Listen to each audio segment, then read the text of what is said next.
Hi everyone, I'm Mia. And I'm Leo. Welcome back to the English Blend. We are so happy you joined us today. Today, we're diving into a topic that everyone loves, English you need for restaurants. Exactly. Food and language are two of the best things in the world. It's true. Eating out is fun. It's a great social experience. But sometimes, if you are learning English, the restaurant environment can feel a little bit scary. Scary or confusing, especially when you are trying to understand the menu or talk to the waiter quickly. You know, I totally agree. There are so many specific words we use just for dining. Like, what do you call the person who brings you the food? A server? A waiter? Both. And we will break all of that down today. We will make it easy for you. We want you to feel confident the next time you step into an English-speaking restaurant. We'll cover everything from booking the table to paying the bill. Exactly. So grab your coffee and let's get started. Let's start with a quick story, Leo. Ooh, I love a quick story. Tell me. Have you ever accidentally ordered something super spicy because you didn't quite understand the description on the menu? Yes, absolutely. Once I ordered something called Inferno chili. I thought it sounded cool. Oh no, Inferno means very, very hot. It was. My eyes watered for 10 minutes. I couldn't speak English or any language after that. That's a perfect example of why this vocabulary is important, right? To avoid the inferno. Exactly. We need the right words to describe what we want and what we don't want. Let's make sure our listeners never have to face the Inferno chili incident. Deal. Let's jump into the main discussion, the basic words you need right away. Scene 2. Main discussion, key dining vocabulary. First thing first, getting a table. You have two options usually, walking in or making a reservation. What is a reservation, Mia? Let's define it simply. A reservation is just booking a table beforehand. Definition. It means you called or went online to secure your spot. You reserve your table. It means you guarantee your space. If you walk in without one, you might have to wait. They might tell you there is a wait time. Right. And who do you talk to when you enter the restaurant? You talk to the host or the hostess. They are the first person you meet. They manage the seating chart. The host checks if your reservation is ready, or they take your name for the wait list. A key phrase here is, I have a reservation under the name. Simple, clear, and easy to understand. Keep it simple. Now, once you are seated, who takes your order? That's the waiter if male or the waitress if female. Today, many people just say server or waitstaff. It's gender neutral and professional. Yes, server is a great word to use because it works for everyone. Your server brings you the menu. Ah, the menu. That crucial list of all the food and the prices. Make sure you ask for the menu and not the list. We always use the word menu. And menus are organized. This is important vocabulary for ordering correctly. Let's talk about the parts of the meal. Usually, the meal starts with appetizers. What are appetizers exactly? They are small starters, definition. They prepare your stomach for the main meal. Think soup, salad, or maybe some bread. Sometimes we call them starters, too. They start the meal. After that comes the main event, the most important part. Which is called the entree. That's a great word to know. Entree. It means the main course, definition, explanation. If you are ordering steak, chicken, or the big pasta dish, you are ordering your entree. And sometimes the entree comes with side dishes. What are side dishes, Mia? Side dishes are smaller portions of food served alongside the main meal, like fries or a small bowl of vegetables. So if I order a steak, the entree, I might ask for a baked potato and green beans, the side dishes. Exactly. It helps you build your perfect meal. And we can't forget my favorite section, dessert. Dessert, the sweet finish, cake, ice cream, pie. Always check the dessert menu. Sometimes it's separate from the main menu. And remember, the word is pronounced dessert, not desert. Desert is where the sand is. That's a good language note. Same spelling, different stress and meaning. Now, speaking of the server, let's talk about a big cultural note. Tipping. Oh yes, tipping or gratuity is a major difference between cultures. If you are dining in places like the United States or Canada, tipping is often expected. It means giving an extra amount of money to the server for their service. Why is it expected? Because in some countries, servers earn a lower hourly wage. The tip is how they make most of their money. This is really important for our listeners to understand. It's not optional. It's part of the dining custom. Standard tipping is usually 15% to 20% of the total cost. So if your meal is $100, a standard tip would be $15 to $20. That can feel strange if you come from a country where tips are included in the price. So when you pay, you might hear the server ask, "Would you like to add the gratuity?" Gratuity is just another word for tip. Keep that in mind. Okay, that covers the seating, the ordering, and the cultural element of tipping. Perfect. Now let's get practical. How do we actually use this vocabulary in the flow of a real conversation? Let's pretend we are making a reservation right now. I'll be the person calling, and you are the host. Ring, ring. Hello, the English Blend Bistro. How may I help you? Hi, I would like to make a reservation. Certainly. For how many people? For 4 people. And what time are you hoping to dine? We'd like to eat at 7:30 p.m. tonight, please. Let me check. Yes, we have a table available at 7:30. Wonderful. What name should I put the reservation under? Put it under the name Leo. That's Leo. Thank you so much. We look forward to it. See? Simple sentences. You don't need complex grammar, you know? Exactly. Short, clear sentences work best. We've set the scene. Now let's move on to the actual ordering process. Scene 3. Practical tip section. We have 5 key steps to ensure a smooth dining experience in English. Tip 1. Asking the right questions before ordering. This is crucial. Before you say, "I'll take the chicken," you need to confirm what is in the dish. Right. If you have an allergy, you must be extremely clear. For example, "I am allergic to peanuts. Does the sauce contain any nuts?" Or if you just don't like something, is the fish dish very spicy? You can ask about ingredients. "What kind of cheese is in the pasta?" Clarifying questions save you from the Inferno chili experience we talked about earlier. A simpler question is just asking for a recommendation. "What do you recommend today?" is a great phrase. And if you don't understand an item on the menu, ask the server to describe it. Could you please describe the special of the day? That sounds very polite. That's tip 1. Ask before you commit. Tip 2. Mastering polite ordering phrases. This is important for tone. We don't just point and say, "Give me that." Absolutely not. That sounds very rude in English. We need manners. Use polite requests. The easiest way is using "I'll have" or "I'd like."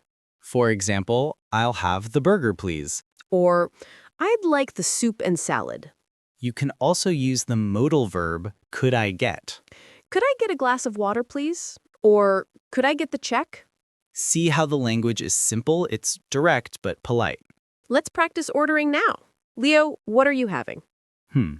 I'll have the salmon entree, but could I get the vegetables instead of the mashed potatoes? That's a special request, and you handled it perfectly. Using that "instead of" is very helpful for substitutions. And always remember to say thank you when the server confirms the order. Politeness goes a long way. Tip 3. Handling substitutions and special instructions. What if I don't eat meat? I need to ask for a modification. You can ask, can I substitute the chicken for tofu? Or maybe you want a dressing on the side. You say, please put the salad dressing on the side. This means the dressing comes in a separate little container, right? Exactly. This is very common, especially in North America. We often like control over our sauces. Another common one is how you want meat cooked. Yes, if you order steak, you need to know the temperature words. Like rare, which is very red inside. Or medium, which is pink in the middle. And well done, which means fully cooked through, no pink at all. If you don't specify, the server might ask, "How would you like that cooked?" So be prepared with your answer. Medium rare, please. This shows you understand the process. Tip 4. What to do when something goes wrong. Unfortunately, mistakes happen sometimes. The food might be cold. Or you might receive the wrong dish entirely. First, don't panic. Second, be polite but firm. Start with, "Excuse me, I think there's been a mistake." Or, if the food is cold, excuse me, but my soup is cold. Could you heat it up, please? Notice we are still using polite language even when complaining. It helps the server help you more effectively. No one wants an angry customer. What if you ordered a chicken sandwich, but you received a tuna sandwich? You say, I ordered the chicken sandwich, but this seems to be tuna. And the server will usually apologize immediately and say, "I'm so sorry. I'll take that back and get the correct order."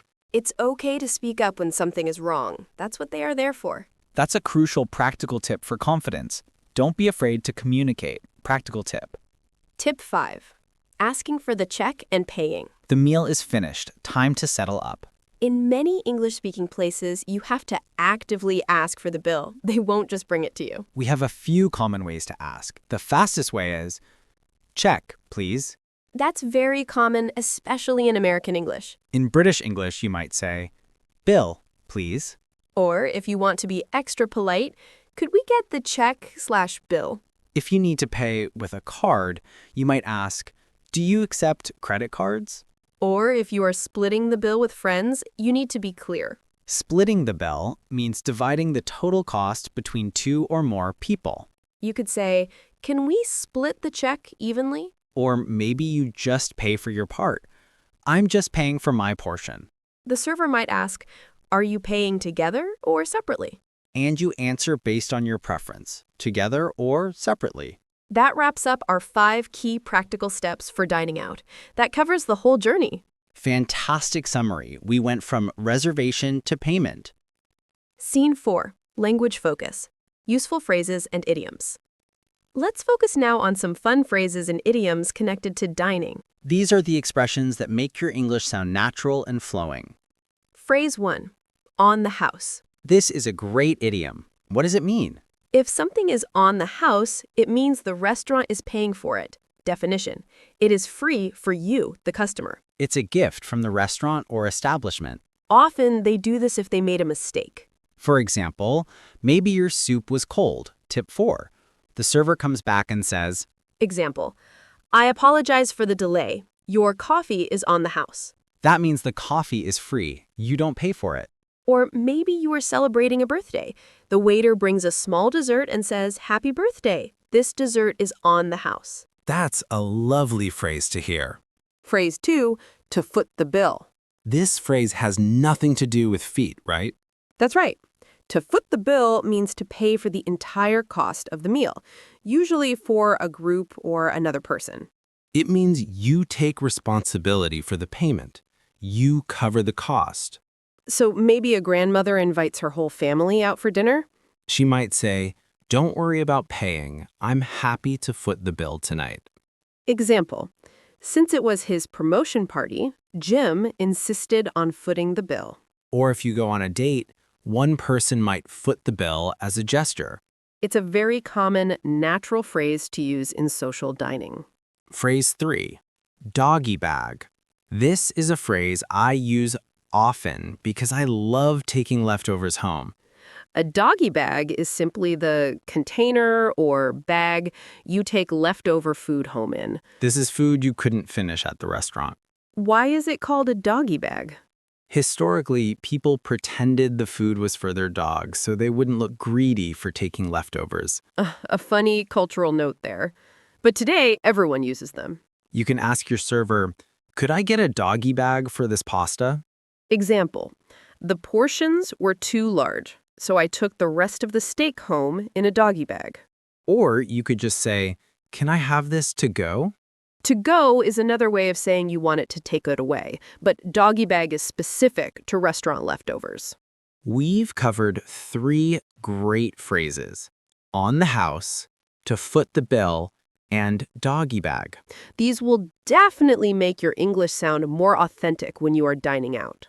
Practice these sentences when you are alone. Say them out loud. Remember, the goal of the English blend is always natural practice. So, Leo, let's just do a quick flowing review of what we learned. Good idea. Let's make sure these concepts are clear. When you first enter, you speak to the host or hostess. And if you planned ahead, you tell them you have a reservation. You need to confirm the time and the number of people. Then you meet your server, your waiter or waitress, They hand you the menu, which is organized into appetizers, starters, the entree, the main course. and of course, dessert. When you order, use polite phrases like, I'll have, or could I get? And always remember to clarify ingredients if you have allergies or special requests. Be prepared to specify how you want your meat cooked, rare, medium, or well done. And if a mistake happens, don't panic. Politely say, "Excuse me, I think there has been a mistake." If you are lucky, the mistake might lead to something being on the house. We can hope for that. A free coffee is always nice. Finally, when you are ready to leave, you ask for the check or the bill. You might pay together, or you might ask to split the bill. And remember that cultural note, the tip or gratuity, is often expected. Usually 15 to 20% for good service. It's part of the total cost. It's so much more than just ordering food, isn't it? It's a whole social sequence. It really is. It's a sequence of expected conversations. And if you have leftovers, you can ask for a doggy bag. Or maybe you are feeling generous and you decide to foot the bill for your friends. Now you sound like a true English speaker who is comfortable in a restaurant setting. The key is preparation. Knowing these specific words boosts your confidence. Confidence is everything when practicing English, you know? Exactly. Even if you make a little grammar mistake, if you use the right vocabulary, people will understand you perfectly. And waiters and servers are usually very patient with language learners. They are professionals. So don't be shy. Use these tips. Write down the phrases. Practice saying, I'd like to make a reservation for 2. Practice saying, is this gluten-free? Practice saying, check please, and we need to split it 3 ways. Just incorporating one new phrase into your next dining experience is a huge win. Don't wait until you are actually sitting in the restaurant to use them. Practice daily. That's the English blend approach. Small steps lead to big improvements. We really hope this episode gives you the boost you need for your next meal out. Use the confidence we've given you. Go out and speak English. Thank you so much for joining us for this episode of The English Blend. That was a great talk. Yes, see you in the next episode of The English Blend. We'll be talking about English for travel and airports. Bye for now. Bye, everyone. Keep blending your English skills.